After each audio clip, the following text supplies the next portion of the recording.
युद्ध का 28वां दिन है और इसी को लेकर आज के बड़े अपडेट्स चलिए अब जल्दी से आपके सामने रख देते हैं। अभी तक का सबसे बड़ी और अभी ताजा तरीन क्या जानकारी इसको लेकर है वो जरा जानते हैं। डोनाल्ड ट्रंप का नया दांव इस बीच सामने आया। डोनाल्ड ट्रंप जो कि हर दिन एक नए दांव, एक नए खेल के साथ सामने आ रहे हैं। इस मिडिल ईस्ट के संकट में ईरान के ऊर्जा ठिकानों पर 10 दिन हमले नहीं करेंगे।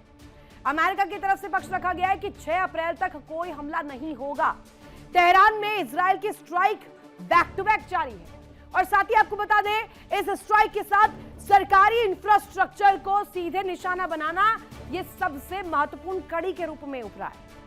और साथ ही आपको बता दें 28वें दिन का सबसे बड़ा अपडेट यह है कि दक्षिण लेबनान में भिड़ंत के बीच 2 इजरायली सैनिकों की मौत हो गई है। यानी कि जो प्रॉक्सीज है उधर भी स्थिति बहुत ज्यादा अच्छी नहीं है।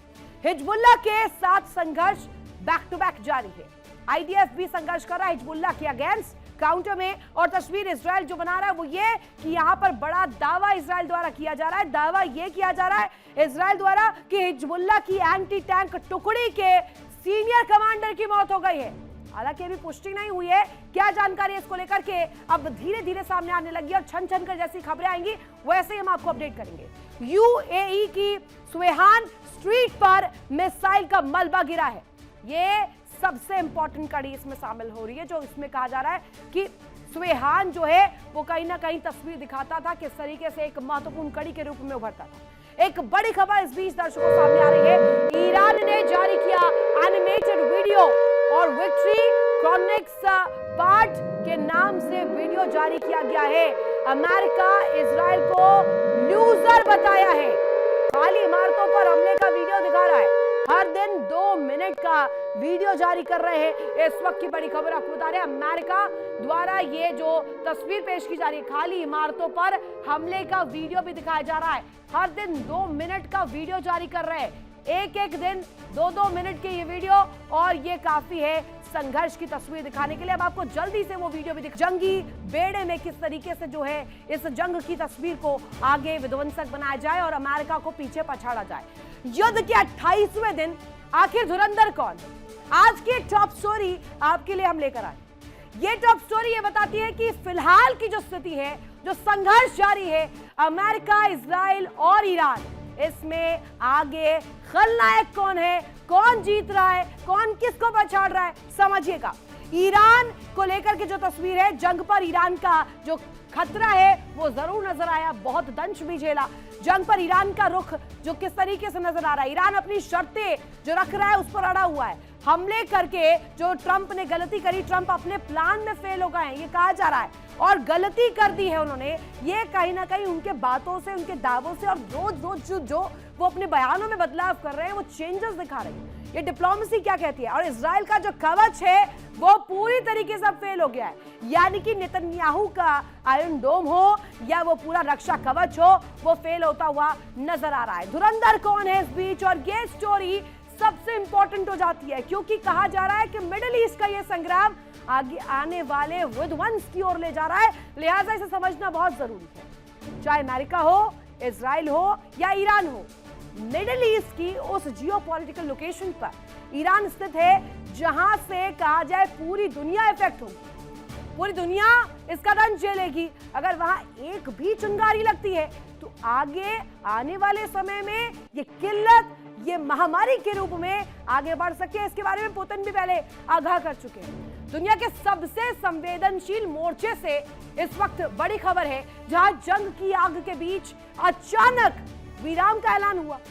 अमेरिकी राष्ट्रपति डोनाल्ड ट्रंप ने चौंकाने वाला दावा किया कि तेहरान के अनुरोध पर अमेरिका ने ईरान के ऊर्जा ठिकाने पर हमले 10 दिन के लिए रोक दिए।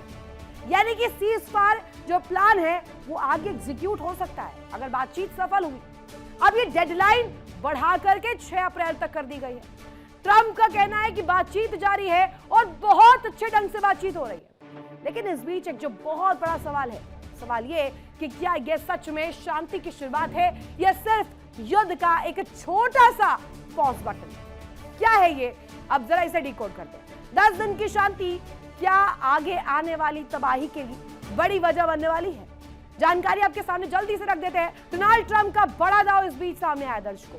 ईरान अमेरिका टकराव में 10 दिन की ढील। ये ढील क्या है, वजह क्या है और इसके पीछे कारण क्या है? क्या डोनाल्ड ट्रंप पे चढ़ रहे थे, इसलिए आज से तैयारियों के लिए समय लिया है? अमेरिका ने ईरान के पावर प्लांट्स पर हमले रोक दिए। ट्रंप बोलते हैं बहुत अच्छे से बातचीत चल रही है। अब इस बात की, इस वक्तव्य की मायने क्या है? तेहरान की गुहार पर तबाही रोकी है। ये सबसे दिलचस्प कि तेहरान ने रिक्वेस्ट सेंड की और इस रिक्वेस्ट पर एक्शन लेते हुए डोनाल्ड ट्रंप ने इस तबाही के मंजर को रोक दिया। 6 अप्रैल तक नो अटैक, जंग के बीच बातचीत का ब्रेक लिया गया है। अब ये ब्रेक टेम्पररी है, परमानेंट है या सीजफायर के रूप में माना जाए? क्या कोशिश है और इसके जरिए डिप्लोमेसी पूरी दुनिया में किस तरीके से चली जा रही है? 10 दिन की शांति के आने वाले बड़े तूफान की ओर इशारा कर रही है। दिखाते हैं आपको खास रिपोर्ट के साथ।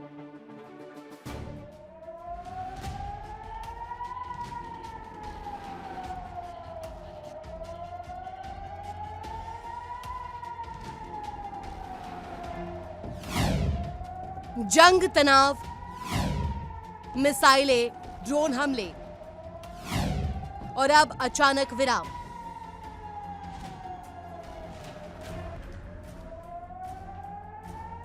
अमेरिका और ईरान के बीच बढ़ते संघर्ष में एक नया मोड़ तब आया जब अमेरिकी राष्ट्रपति ने बड़ा दावा किया कि ईरान के कहने पर अमेरिका ने उसके पावर प्लांटों पर हमले रोक दिए। ये वही ऊर्जा ठिकाने हैं जो ईरान की अर्थव्यवस्था की रीढ़ है और जिन्हें निशाना बनाकर अमेरिका और इजराइल तेहरान को कमजोर करना चाहते थे।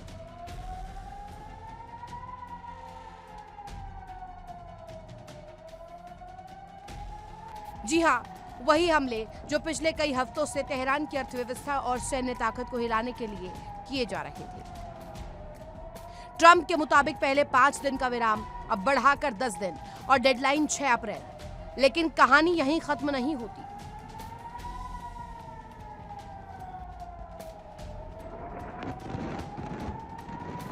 ईरान ने जवाबी हमला किया, पूरे इलाके में मिसाइल और ड्रोन दागे, अमेरिकी ठिकानों को निशाना बनाया, साथ ही सहयोगी देशों के इंफ्रास्ट्रक्चर पर भी हमला किया।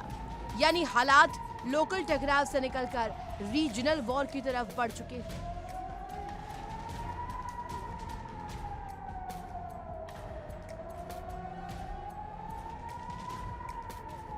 ट्रंप कहते हैं बातचीत बहुत अच्छी चल रही है, लेकिन दूसरी तरफ ईरान का रुख साफ है।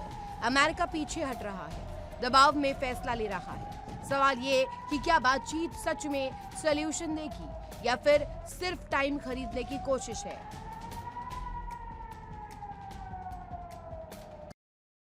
देखिए इंडिया डेली 24/7 अब आपके स्मार्ट टीवी पर। इंडिया डेली मौजूद है सभी डिजिटल प्लेटफॉर्म पर लाइव और लगातार। इंडिया डेली 24/7 हर दिन राष्ट्र को समर्पित।